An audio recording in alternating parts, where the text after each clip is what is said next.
Por que você sente uma culpa absurda, quase física, latejando na boca do estômago quando decide ficar em casa numa sexta-feira à noite? O telefone vibra. O mundo lá fora promete prazer, conexões, risadas. Mas o seu corpo reage como se estivesse sendo arrastado para um campo de batalha. Alan Watts, aquele velho filósofo que entendia a alma humana melhor do que nós mesmos, dizia que o grande segredo da vida é saber jogar o jogo sem acreditar cegamente nas regras dele. Mas e se o seu desejo de se trancar no quarto, apagar as luzes e apenas existir no silêncio não for um sintoma de depressão? E se isso não for um defeito na sua programação? E se, na verdade, essa vontade de fugir for o único sinal de sanidade restante em um manicômio a céu aberto? Vamos ser brutalmente honestos aqui. Ninguém fala sobre isso em voz alta, porque admitir soa como fraqueza. Mas existe uma exaustão específica que não se cura com sono. É a exaustão da performance. Você sabe do que estou falando. É aquela fadiga que te atinge depois de passar horas sorrindo para piadas que não têm graça, concordando com opiniões que você despreza, e mantendo uma máscara social que parece pesar 1 tonelada no final do dia. Os psicólogos gostam de chamar isso de ansiedade social ou introversão extrema. Eu prefiro chamar de síndrome do impostor social. É a sensação constante de ser um ator ruim em uma peça de teatro que você nunca pediu para participar. E o roteiro dessa peça é medíocre. Olhe os números. Se você prestar atenção, vai ver que o mundo está vivendo uma epidemia silenciosa. O consumo de ansiolíticos explodiu. As pessoas estão tremendo por dentro.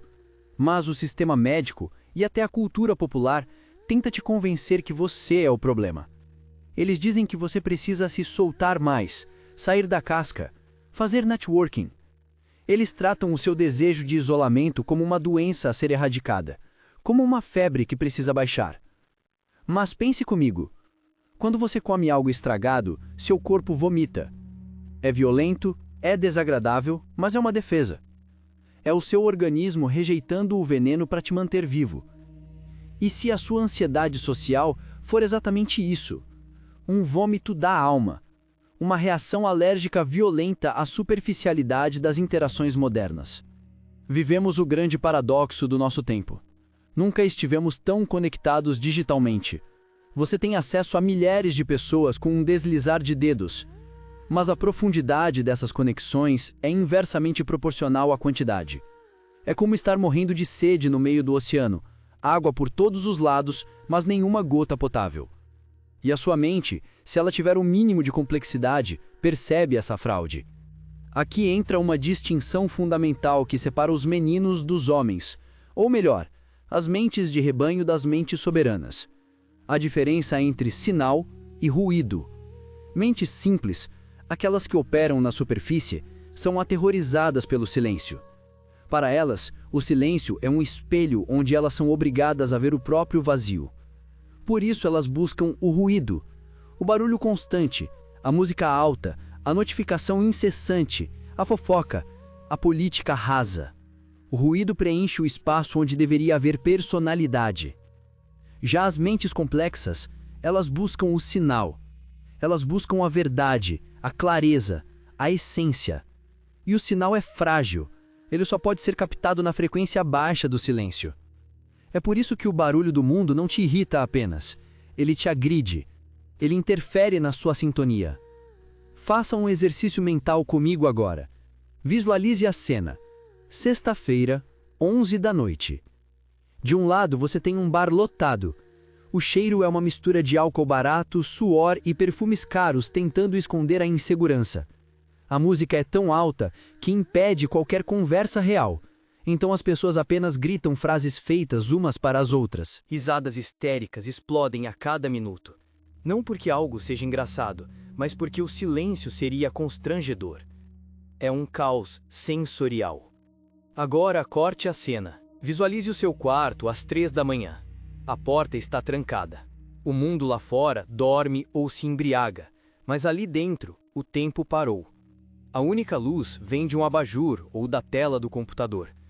O silêncio é tão absoluto que você consegue ouvir sua própria respiração, talvez até o som do sangue correndo nas veias.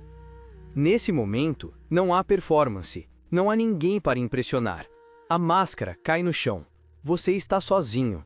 E, curiosamente, é só nesse momento que você se sente acompanhado de verdade. Se essa segunda cena te traz paz e a primeira te causa náusea, o mundo diz que você está errado, mas a biologia explica o porquê dessa tortura. Nós somos, na nossa base biológica, animais de rebanho. Durante milhares de anos, ser excluído da tribo significava a morte. Se você ficasse sozinho na savana, um predador te pegava.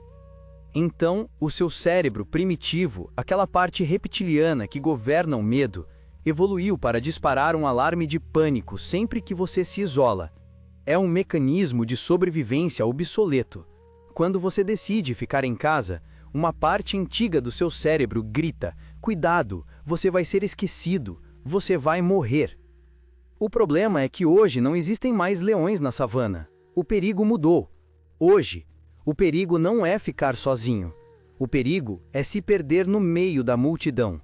O predador moderno é a mediocridade coletiva que devora sua identidade, pedaço por pedaço, até você se tornar apenas mais uma cópia cinza numa engrenagem gigante. E para piorar, temos a vitrine do inferno no seu bolso: o Instagram.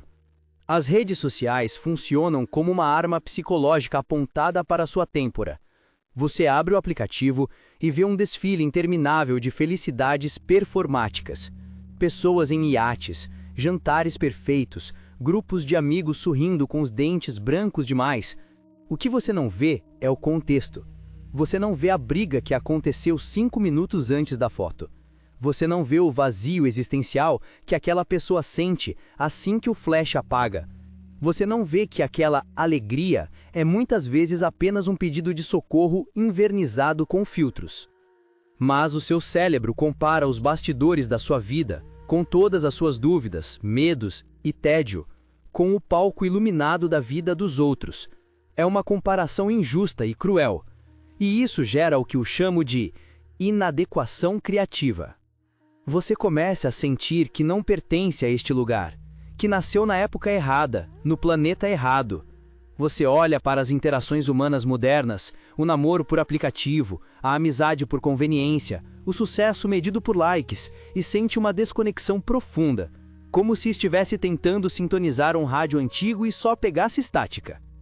Mas aqui está a virada de chave que ninguém te conta. Sentir-se errado ou inadequado, num mundo profundamente doente, não é um sinal de doença. É um sinal de imunidade. A sua vontade de se afastar não é uma falha de caráter. É a sua alma tentando proteger o que restou de autêntico em você. É um instinto de preservação da sua própria inteligência. Porque, no fundo, você sabe que para criar qualquer coisa de valor, seja um negócio, uma arte ou uma vida que vale a pena ser vivida, você precisa de espaço. Você precisa se ouvir. E é impossível ouvir a própria voz quando todos ao seu redor estão gritando para serem notados. Então, você se recolhe, não por medo, mas por necessidade. Você se torna um observador, alguém que assiste o jogo da lateral do campo, analisando as jogadas, vendo onde os outros estão errando, enquanto a massa corre atrás da bola sem pensar. Mas, se o seu corpo pede silêncio e o mundo exige barulho, quem está errado? Se a sociedade inteira parece estar correndo em uma direção e você sente um impulso magnético de ir para o oposto, será que você está louco? Para entender isso, precisamos parar de olhar para a superfície. Precisamos descer ao porão escuro da psicologia humana e ver o que a sociedade tenta esconder desesperadamente de você sobre a solidão. Porque existe um motivo muito específico pelo qual eles querem que você tenha medo de estar só. E não é para o seu bem. A verdade é que um homem sozinho é perigoso. Pense nisso por um segundo. Por que a sociedade, desde a escola primária até o ambiente corporativo, tem pavor do indivíduo que prefere o canto da sala? Por que o aluno quieto é enviado para a psicóloga, mas o aluno que não cala a boca é visto como um líder nato? Porque a solidão, a verdadeira solidão deliberada, é o único estado onde a manipulação externa perde o sinal. Quando você está imerso no grupo, você é previsível. Você ri das piadas que todos riem, tem medo do que todos temem e deseja o que todos desejam. O rebanho oferece segurança, sim, mas cobra um imposto altíssimo, a sua identidade. Mas quando você se retira, você se torna uma incógnita. Você para de receber as atualizações do software social. Você começa a pensar com o impróprio sistema operacional. E para qualquer estrutura de poder, seja ela política, religiosa ou comercial, não existe nada mais aterrorizante do que um ser humano que não precisa de validação externa para se sentir completo. Blaise Pascal, um matemático e filósofo que entendia a alma humana melhor do que a maioria dos psicólogos modernos, escreveu uma frase no século XVII que explica 90% das manchetes de jornal de hoje. Ele disse: "Todos os problemas da humanidade derivam da incapacidade do homem de se sentar quieto, sozinho, numa sala." Leia isso de novo na sua mente. Todos os problemas. As guerras, as traições, a ganância, o vício, a destruição. Tudo isso nasce porque somos covardes demais para enfrentar o espelho do silêncio. Nós criamos guerras para não ter que ouvir nossos próprios pensamentos. Nós destruímos o planeta para comprar coisas que nos distraiam do vazio que sentimos no peito. E a economia moderna, essa máquina gigantesca que move o mundo, depende inteiramente dessa sua incapacidade de ficar só. Pense na economia da atenção. É o termo bonito que deram para o mercado que negocia os seus olhos e o seu cérebro. Se você estiver perfeitamente satisfeito sentado na sua varanda, olhando para o nada, sentindo o vento no rosto, você é um desastre para o PIB. Você não está comprando, não está clicando, não está se comparando, não está gerando dados. Um homem em paz não consome ansiolíticos. Um homem seguro não compra carros que não pode pagar para impressionar gente que ele não gosta. A introspecção é inimiga do lucro. E é por isso que, desde cedo, você foi treinado para achar que estar sozinho é sinônimo de ser um fracassado. Loneliness e solitude. O inglês tem essa distinção maravilhosa que o português às vezes confunde. Loneliness é a dor de estar sozinho, é a falta do outro. É olhar para o lado e sentir o buraco. Mas solitude é a glória de estar sozinho. É a plenitude da própria presença. A sociedade vende a ideia de que você sente loneliness, para que você corra para o bar, para o Tinder, para o shopping. Mas o que a sua alma está pedindo é solitude. Carl Jung, o psicanalista suíço que teve a coragem de mergulhar onde Freud parou, chamava isso de individuação.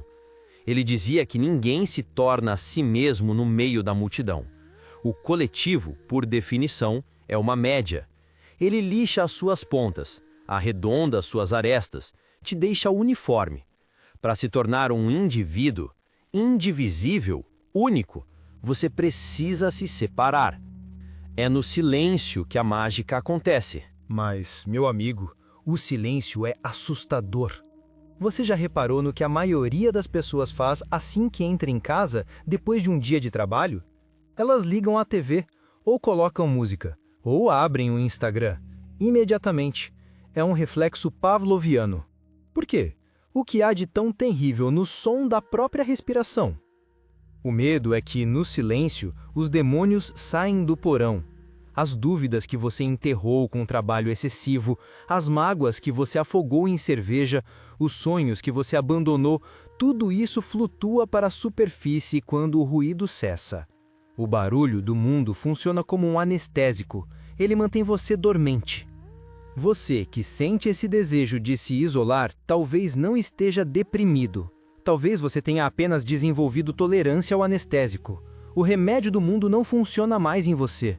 E agora você está acordando na mesa de cirurgia. Dói, eu sei, mas é a dor da cura, não da doença. A história nos mostra que a verdade sempre foi buscada longe da polis, longe da cidade. Olhe para os padres do deserto nos primeiros séculos do cristianismo. Olhe para os eremitas, para os monges budistas nas montanhas, para os filósofos estoicos, exilados. Eles sabiam de algo que nós esquecemos. A sabedoria é tímida. Ela não grita no meio da feira, ela sussurra no deserto. Para ouvir o que o universo ou o seu subconsciente tem a dizer, você precisa baixar o volume do mundo externo para zero. E isso não é apenas papo místico ou espiritual. A neurociência moderna, com todas as suas ressonâncias magnéticas, acabou tropeçando numa verdade antiga. Existe algo no seu cérebro chamado Default Mode Network, ou rede de modo padrão. Basicamente, é um circuito cerebral que só acende quando você não está focado em uma tarefa externa. Quando você para de processar planilhas, para de rolar o feed, para de conversar sobre o tempo. Quando você simplesmente é. Essa rede liga. E sabe o que ela faz? Ela consolida memórias, cria conexões entre ideias distantes, constrói o seu senso de eu, projeta o futuro com criatividade e dá significado à vida. Entenda a gravidade disso. O seu cérebro precisa do ócio e do isolamento para processar quem você é. Sem isso, você é apenas uma máquina de reagir a estímulos, um robô biológico que responde a e-mails e sorri em fotos. Mas o mundo moderno declarou guerra a esse estado. Olhe para os escritórios Open Space. Paredes derrubadas, todo mundo vendo todo mundo, barulho constante, interrupções a cada 3 minutos. Dizem que é para fomentar a colaboração. Mentira! É para garantir a vigilância e impedir o pensamento profundo. O trabalho profundo, aquele que realmente move a agulha, exige isolamento, mas o sistema corporativo premia o falastrão que passa o dia em reuniões improdutivas e pune o introvertido que, se deixado em paz por 4 horas, resolveria o problema da empresa. Desde a escola fomos condicionados. A criança que brinca sozinha no recreio preocupa os professores. Dizem eles, com pesar, como se socializar fosse o único objetivo da existência humana. Ninguém olha para a criança cercada de 10 amigos superficiais e diz: coitada, ela é incapaz de suportar a própria companhia. Essa inversão de valores é a grade da prisão invisível onde vivemos. Eles te convenceram que a sua necessidade de caverna é um defeito de fábrica, que você é antissocial, estranho, bicho do mato, rótulos criados para te envergonhar e te forçar a voltar para o rebanho, onde você pode ser vigiado e monetizado. Mas aqui está o segredo que muda o jogo. Essa sensação de não pertencimento que você carrega, essa vontade de fechar a porta e deixar o mundo lá fora, isso não é uma falha, isso é um filtro. O sistema foi desenhado para te fazer sentir culpado por buscar a sua própria mente, porque uma mente que se busca, se encontra. E uma mente que se encontra não obedece cegamente. Agora você entende o cenário. Você entende que o jogo está viciado contra o silêncio. Mas o que acontece quando você para de lutar contra o seu instinto e, em vez de fugir dessa solidão, decide mergulhar de cabeça nela?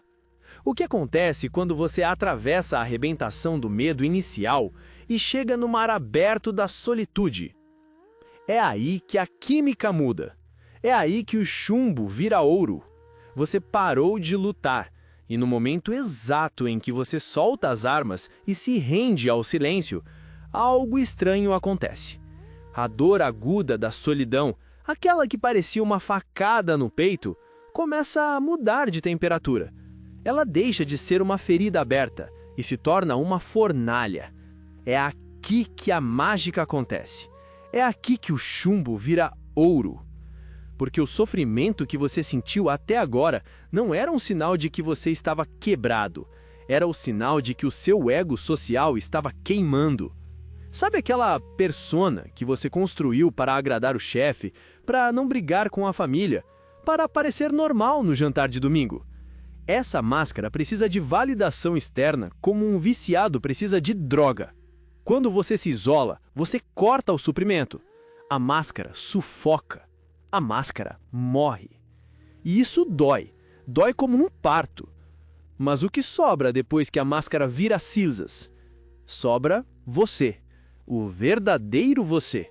O indestrutível você. Alan Watts falava muito sobre a figura do outsider, o forasteiro. Mas ele dava um passo além. Ele comparava essa figura ao Joker, o coringa do baralho. Pense nisso por um segundo.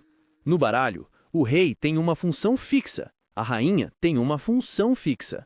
O valete é um servo. Todos têm papéis definidos, hierarquias, regras de conduta. Eles estão presos no jogo. Mas o Coringa? O Coringa não pertence a nenhum naipe. Ele não tem patente. Ele pode ser tudo e pode ser nada. Ele transita entre os reis e os camponeses, sem pertencer a classe nenhuma.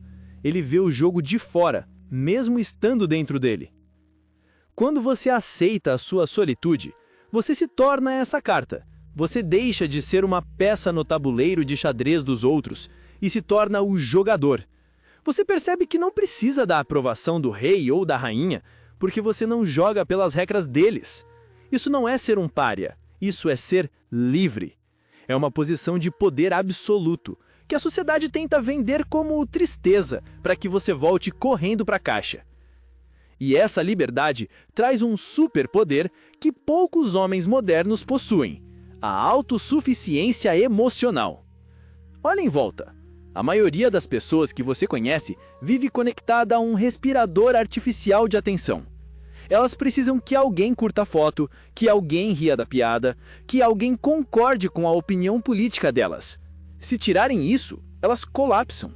Elas são vampiros emocionais, sugando a vitalidade alheia para se sentirem vivas. Quando você mergulha no abismo da solitude, você arranca esses tubos. No começo, o silêncio é ensurdecedor, parece que falta ar. Mas então, seus pulmões se adaptam. Você descobre que tem a sua própria fonte de oxigênio. Você percebe que a sua própria companhia é mais rica, mais complexa e mais divertida do que a conversa fiada de 99% das mesas de bar. Isso gera uma dieta de dopamina, involuntária, mas brutalmente eficaz. O mundo moderno é cinza, porque estamos saturados. Comemos açúcar demais, vemos luzes demais, ouvimos gritos demais. Nossos receptores estão queimados, nada mais tem gosto. Mas no isolamento, no jejum de gente, os seus sentidos resetam. De repente, o café preto de manhã tem um aroma que você não sentia há anos. O som da chuva na janela se torna uma sinfonia, não apenas um barulho de fundo. A página de um livro antigo parece vibrar nas suas mãos. O mundo volta a ter cor.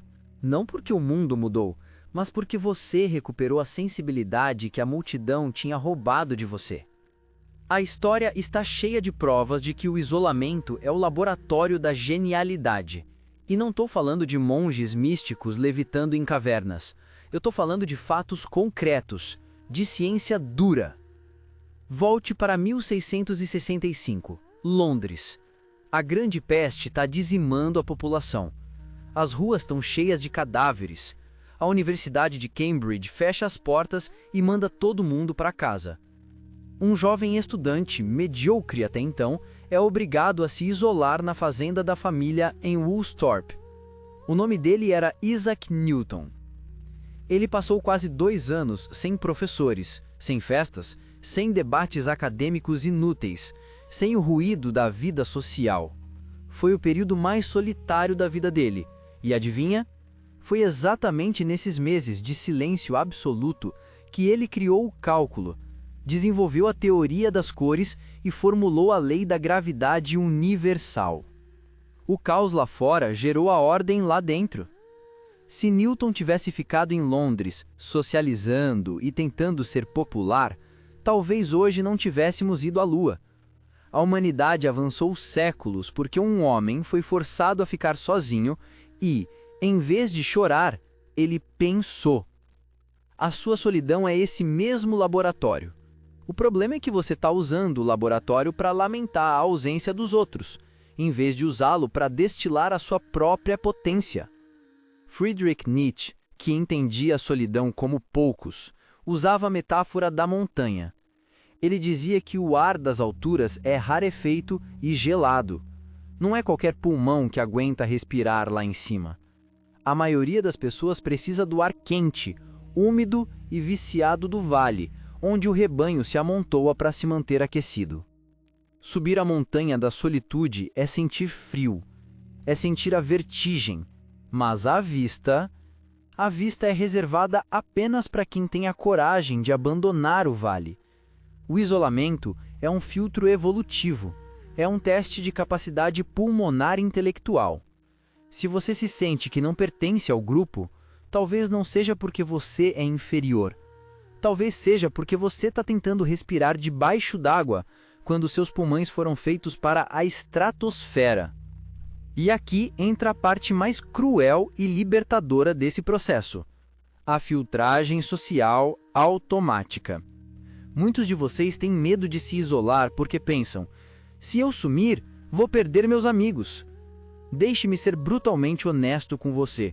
Como um amigo seria às 3 da manhã depois de 2 garrafas de vinho? Se você precisa performar, fingir ou se diminuir para manter esses amigos, você não tem amigos. Você tem reféns da sua falsidade. Quando você abraça a solitude, quando você para de ligar, para de ir onde não quer, para de rir do que não tem graça, as pessoas superficiais vão se afastar. Elas vão dizer que você ficou estranho, arrogante ou chato. Ótimo! Deixe que vão. Isso não é perda, isso é saneamento básico. A solitude é um ácido que corrói as relações falsas e deixa intacto apenas o que é verdadeiro. O que sobrar depois desse banho de ácido é ouro puro. Se sobrar uma única pessoa, essa pessoa vale por 1000 conhecidos de balada. Se não sobrar ninguém, melhor ainda. Você começa do zero, construindo sobre a rocha, não sobre a areia. E então, acontece a virada final. A transformação da estranheza em mística. Você já notou que o homem mais silencioso da sala é sempre o mais observado? O tagarela, o piadista, o que busca atenção o tempo todo, ele se torna transparente, previsível. Ele entrega tudo o que tem em 5 minutos. Ele é uma revista em quadrinhos barata. Mas o homem que está confortável em seu silêncio, ele é um livro fechado de capa de couro. As pessoas projetam nele seus medos e desejos. O silêncio gera mistério, e mistério gera poder. Ao se retirar, você deixa de ser o rejeitado, para se tornar o seletivo. Existe uma diferença abismal entre ninguém me quer e eu não quero qualquer um. A energia muda, a sua postura muda. Você deixa de entrar nos lugares pedindo desculpas por existir e passa a entrar como quem avalia o ambiente. Você não foi excluído do mundo. Você se retirou para os seus aposentos para afiar a sua espada. Entenda, a solidão não é um castigo, é um privilégio aristocrático da alma. É o momento em que você deixa de ser vítima das circunstâncias e se torna o arquiteto do seu próprio exílio. Você construiu muros, sim, mas não para se prender. Você construiu muros para manter a mediocridade do lado de fora. Agora você já sabe que a dor era apenas o crescimento. Você sabe que o isolamento é a forja de Newton, o baralho do Coringa e a montanha de Nietzsche. Você tem a filosofia, a mentalidade e a justificativa histórica. Mas a filosofia, por si só, não paga as contas e não te protege dos ataques diários. Você ainda precisa viver no mundo real. Você ainda tem que lidar com chefes, parentes e a barulheira infernal do cotidiano. Como descer da montanha sem perder a altitude espiritual? Como caminhar no meio do vale sem ser contaminado pelo ar viciado? Você precisa de uma estratégia. Não basta ser um eremita, você precisa ser um estrategista. Você precisa aprender a construir uma fortaleza móvel, uma cidadela interior que você carrega para a batalha todos os dias. E é exatamente isso que vamos desenhar agora.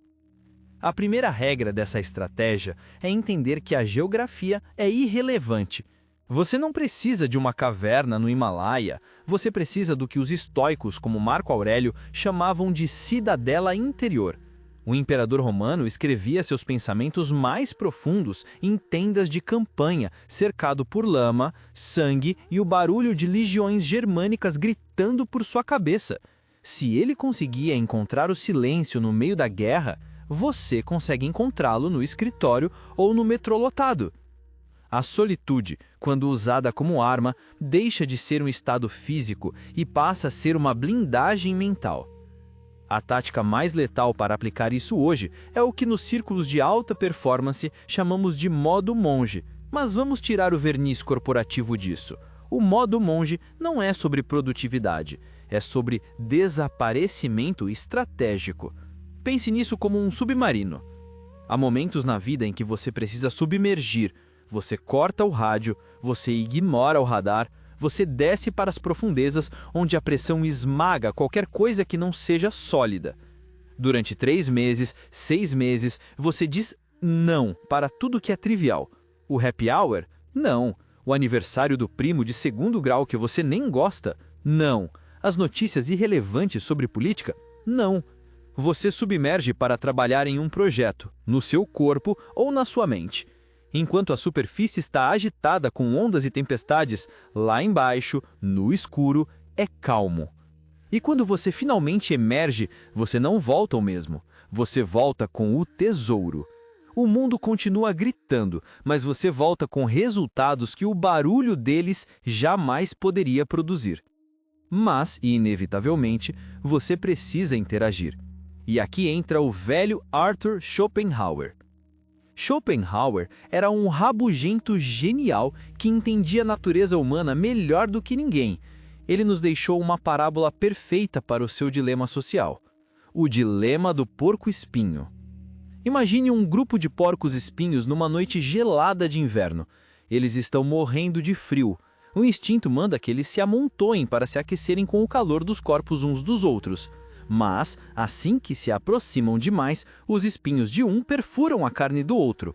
A dor os afasta, mas então o frio volta implacável e eles tentam se juntar novamente.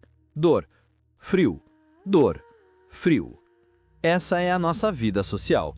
Se você se afasta demais, a solidão gela a alma. Se você se aproxima demais, a mediocridade, a fofoca e a estupidez alheia te espetam. Qual é a solução de Schopenhauer? Encontrar a distância média, a polidez, a educação formal. É aquela distância onde você sente um pouco do calor humano, o suficiente para não congelar, mas mantém espaço suficiente para não ser ferido pelos espinhos da ignorância alheia. Você aprende a ser cordial, mas impenetrável. Você sorri, acena, troca gentilezas, mas não entrega a chave do seu castelo.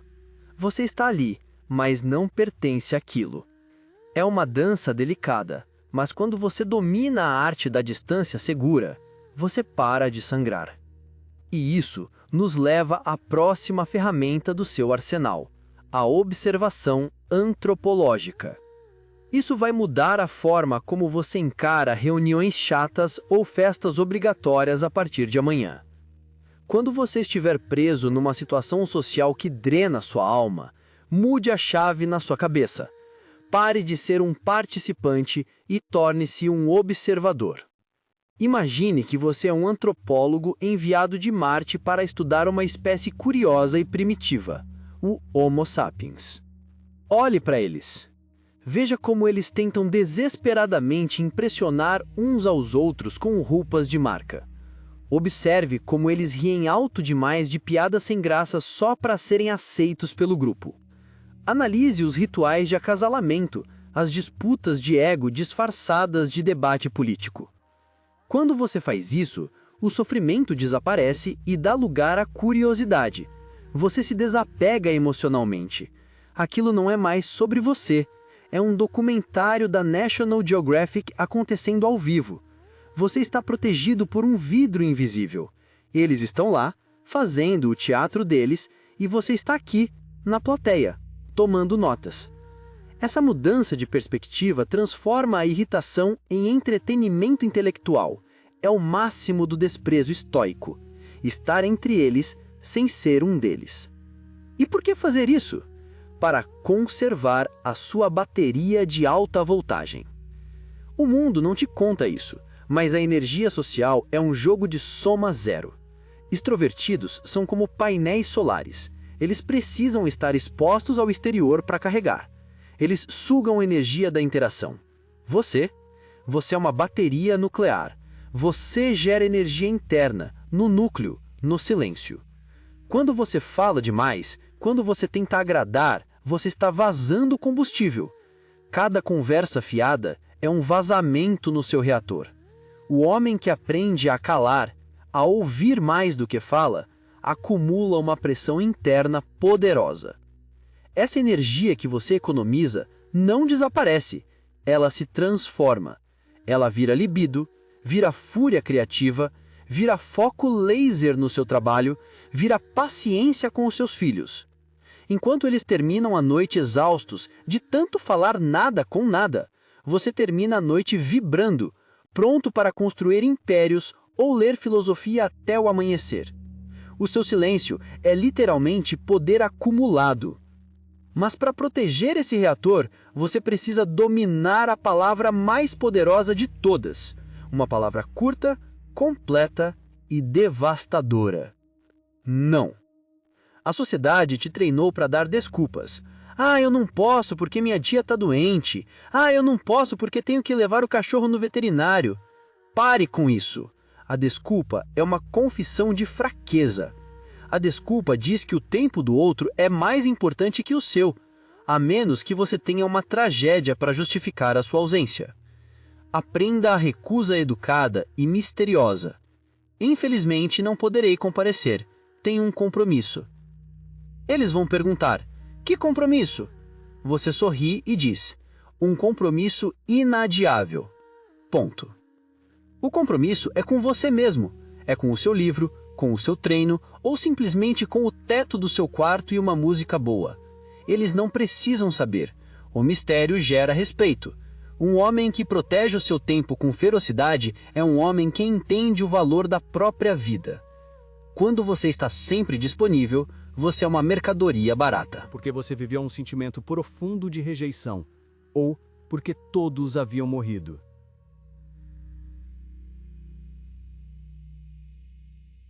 Havia festas, havia mulheres, havia aquela promessa elétrica de que, se eu estivesse lá, no meio do suor e da música alta, algo mágico aconteceria na virada do relógio. Mas eu fiquei. Eu apaguei as luzes do meu apartamento, puxei uma cadeira para perto da janela e me sentei ali, no escuro, com um copo de uísque na mão que eu nem estava bebendo, apenas segurando como uma âncora. Lá fora, o mundo estava explodindo. Fogos de artifício coloriam o céu, gritos histéricos subiam da rua, buzinas, música.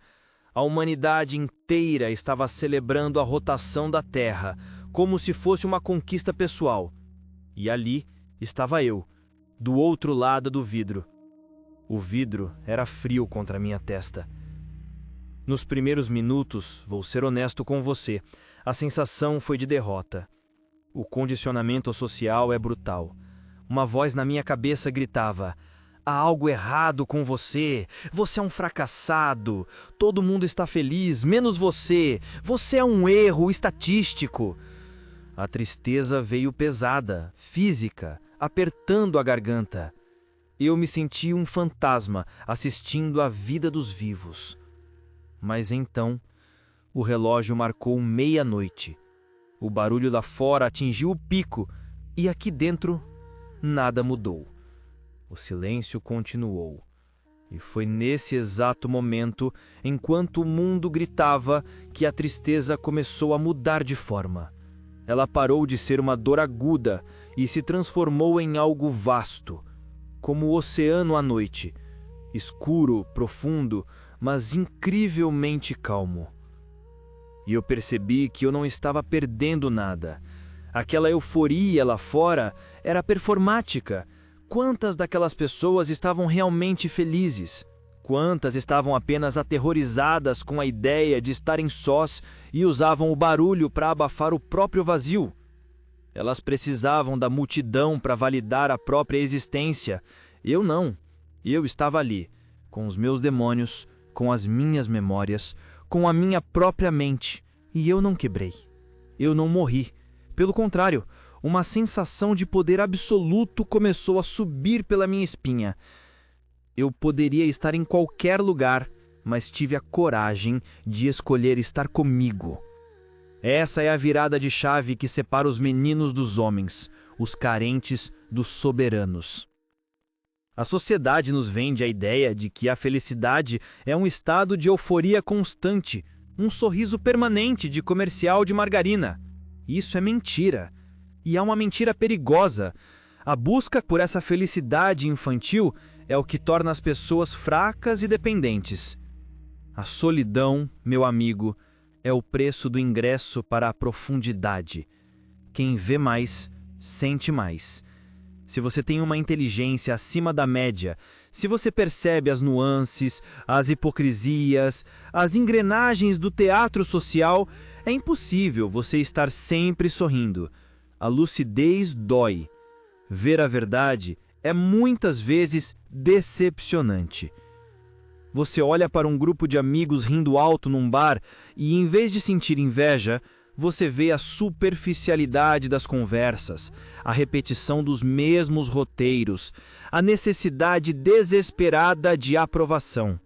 Você vê os fios que movem as marionetes. E uma vez que você vê os fios, você não consegue mais desver.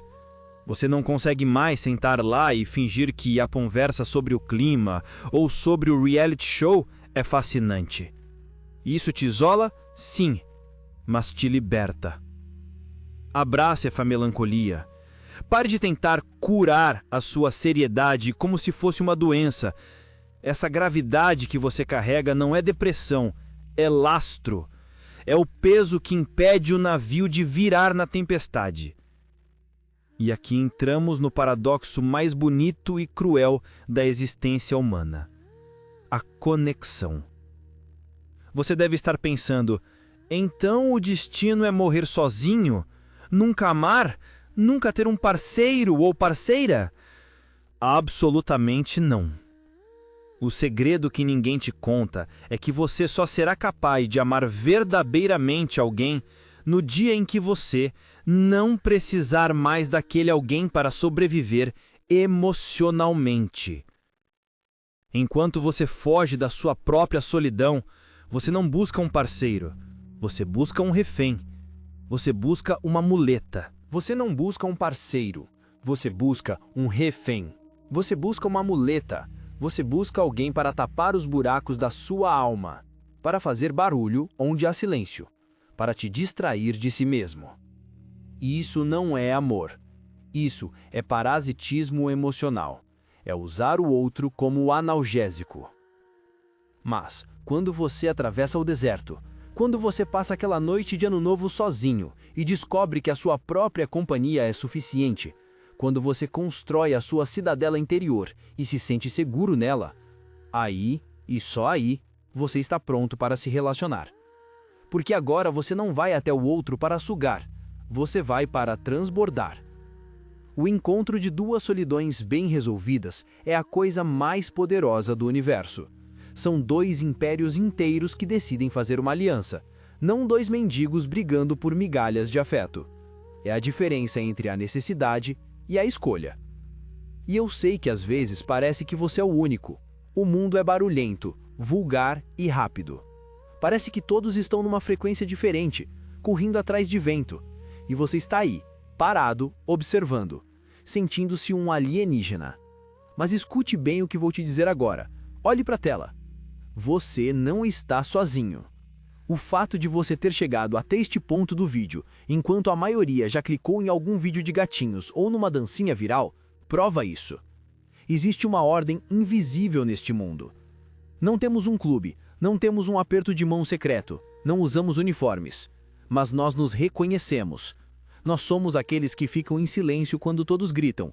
Somos aqueles que saem à francesa das festas, quando a conversa fica rasa. Somos aqueles que encontram paz na chuva e clareza na madrugada. Somos os lobos que caçam em montanhas diferentes. Talvez você nunca me encontre na rua. Talvez a gente nunca aperte as mãos. Mas saiba que neste exato momento, em algum lugar do mundo, há outro lobo na sua própria montanha, olhando para a mesma lua, sentindo o mesmo frio e encontrando a mesma força nesse silêncio sagrado.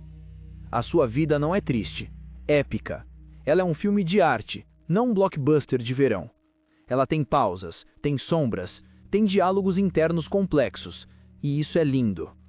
Não troque a sua profundidade pela superficialidade deles, só para se sentir normal. A normalidade é a vala comum dos medíocres. Mantenha-se na trincheira. Mantenha a guarda alta. Cuide da sua mente como o território sagrado que ela é. O silêncio não é um vazio. O silêncio é uma resposta. E se você entendeu, não apenas com o cérebro, mas com o estômago, o que acabamos de conversar aqui, se você faz parte dessa minoria que transformou a solidão em um trono e não numa jaula, eu quero que você deixe um sinal, não para o algoritmo, mas para si mesmo e para os outros da nossa espécie que passarem por aqui. Escreva nos comentários apenas uma palavra: fortaleza. Nada mais, apenas isso. Vai ser o nosso código, o sinal de que você parou de fugir e começou a construir. E se inscreva no canal, porque aqui, neste pequeno canto da